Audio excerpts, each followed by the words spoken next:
자, 세 번째로요. 우리 동기발전기 이론에 대해서 배울 거예요. 첫 번째로는 전기자 건선법에 대한 이야기입니다.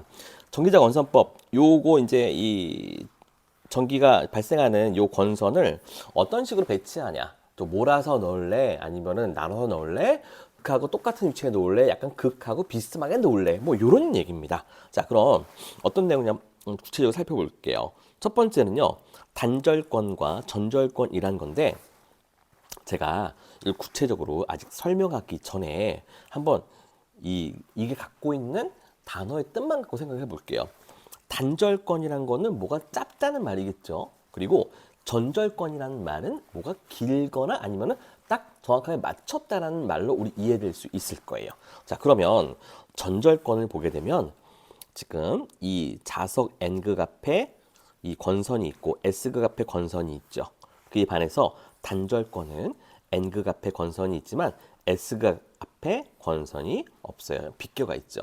자, 요걸 우리 간격이라는 개념으로 다시 한번 보면 N극에서 S극으로 요 가는 각도, 얘를 극간격이라고 합니다. 극간격이니까 이게 파이 180도가 되겠죠. 그리고 이 권선도 마찬가지로 극간격하고 똑같이 이것도 파이 180도가 될 겁니다.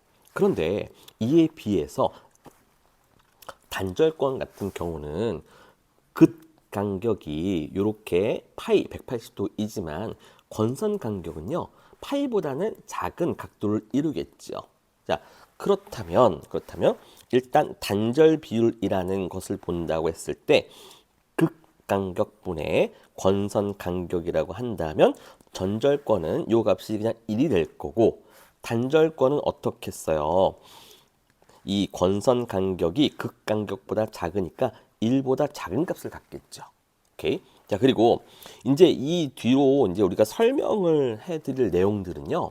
이거 딱 한 가지 포인트만 잡으시면 다 이해해요. 중요한 거 다 이해합니다. 뭐냐면 이 자석이 돌아가면서 권선 안에 이 전압을 일으킬 텐데 전절권은요. 이 세 개가 동시에 얘 세 개가 동시에 전압이 일어나요. 그런데 이 단절권은 서로 N극과 S극이 이 권선에 영향을 미치는 타이밍이 차이가 있기 때문에 전절권에 비해서는 발생된 전압이 급격하게 올라가지 않겠죠. 좀 더 스무스하게 부드럽게 전압이 올라갈 겁니다. 요 특징만 이해하시면 단절권과 전절권에 대한 얘기는 모두 다 이해하는 거예요. 자, 보실게요. 첫 번째, 합성 기전력입니다. 즉 단절권과 전절권에서 발생하는 전압의 크기가 어떠한 모양일까를 알아낼 수 있는 건데요. 전절권은 동시에 한꺼번에 일어나죠. 그러니까 각각 권선에서 일어나는 그 발생하는 유기기전력의 위상이 똑같아요.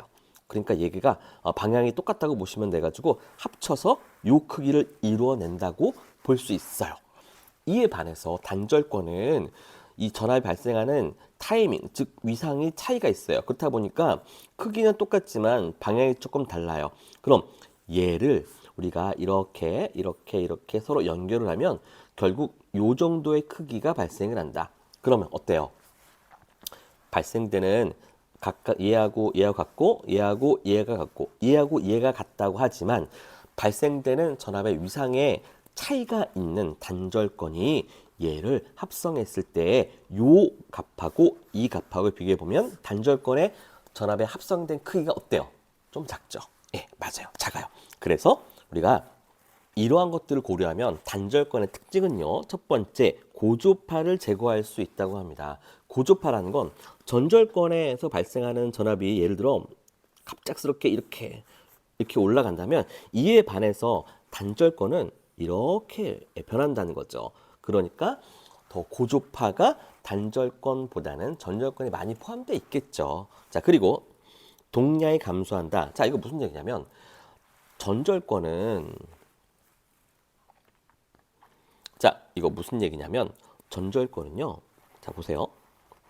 전절권은 여기서부터 여기까지 연결이 돼야 돼요. 뒤로 연결돼야 돼요. 그럼 단절권은 여기서부터 여기까지 연결돼야 돼요. 아무래도 좀 거리가 짧으니까 동이 사용될 수 있는 양은 줄어들겠죠. 자, 그래서 동량이 감소한다.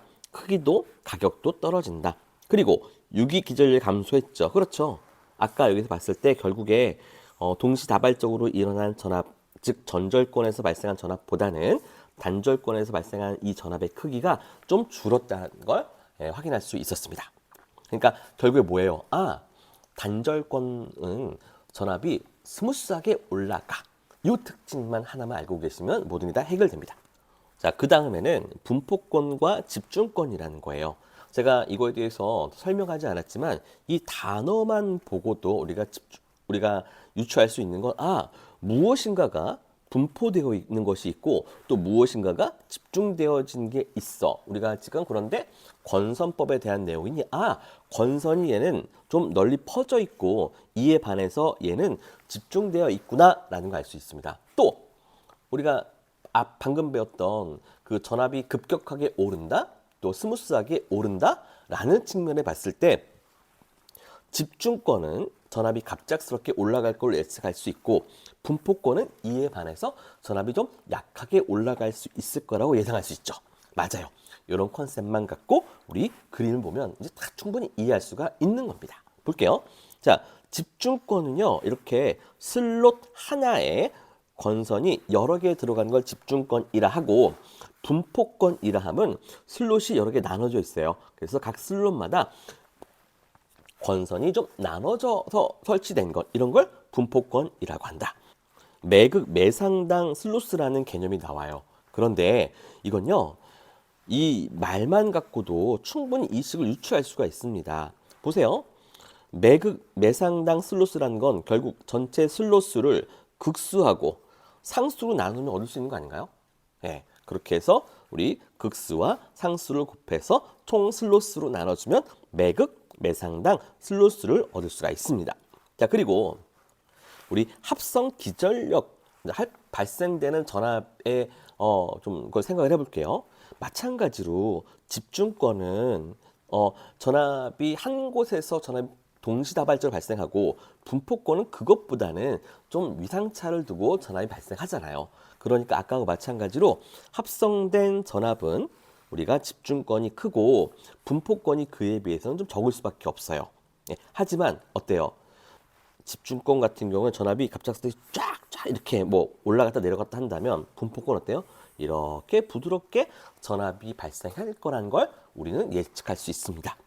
그럼 이런 측면을 봤을 때 분포권의 특징을 생각해 볼게요. 그렇죠? 집중권 쓰지 않고 분포권을 사용해야 된다는 건 이제 알겠죠? 그럼 분포권의 특징 뭐가 있겠어요? 첫 번째, 고조파 제거하여 좋은 파형을 얻을 수 있다. 그렇죠? 그다음에 자, 누설 리액턴스가 작다라고 합니다. 자, 왜냐면 보세요. 우리 동기기의 동기 리액턴스 XAS는 자, 전기자 반작용 리액턴스와 누설 리액턴스로 나눠져 있어요. 그런데 이때 누설 리액턴스는 우리 오메가 L로 볼 수 있죠. 그리고 오메가는 뭐예요? 2파이 FL로 볼 수 있죠. 즉 뭐냐면 이 누설 리액턴스의 크기에 뭐가 영향을 미치냐면 주파수가 영향을 미쳐요. 그런데 우리가 분포권을 사용함으로써 고주파, 주파수가 높은 거를 제거했으니 남아있는 건 뭐가 남아요? 낮은 주파수가 낮은 애만 남아있죠. 그러니 당연히 뭐예요? 이 누설 리액턴스가 높아지겠어요? 작아지겠어요? 당연히 값이 작다고 볼 수가 있겠죠. 그리고 열의 발산이 당연히 쉽겠죠. 분산되어 있으니까 열의 발산이 쉬울 수밖에 없습니다. 그리고 유기기전력이 집중권에 비하여 작다라고 했죠. 그렇죠. 예, 동시다발적으로 전압이 발생하는 집중권보다는 시간 차이를 두고 전압이 발생하는 우리 분포권이 훨씬 전압이 작을 수밖에 없겠죠. 자, 이렇게 우리가 분포권하고 집중권에 대해서 살펴봤는데요. 이거 딱 하나만 알면 되죠. 동시다발적으로 전압이 발생하는 곳이 어디냐. 그리고 조금 순서를 두고 시간 차이를 두고 발생하는 곳이 어디냐. 이 차이만 명확하게 아시면 특징들을 우리가 굳이 줄줄 외울 필요가 없다는 걸 충분히 이해하실 겁니다.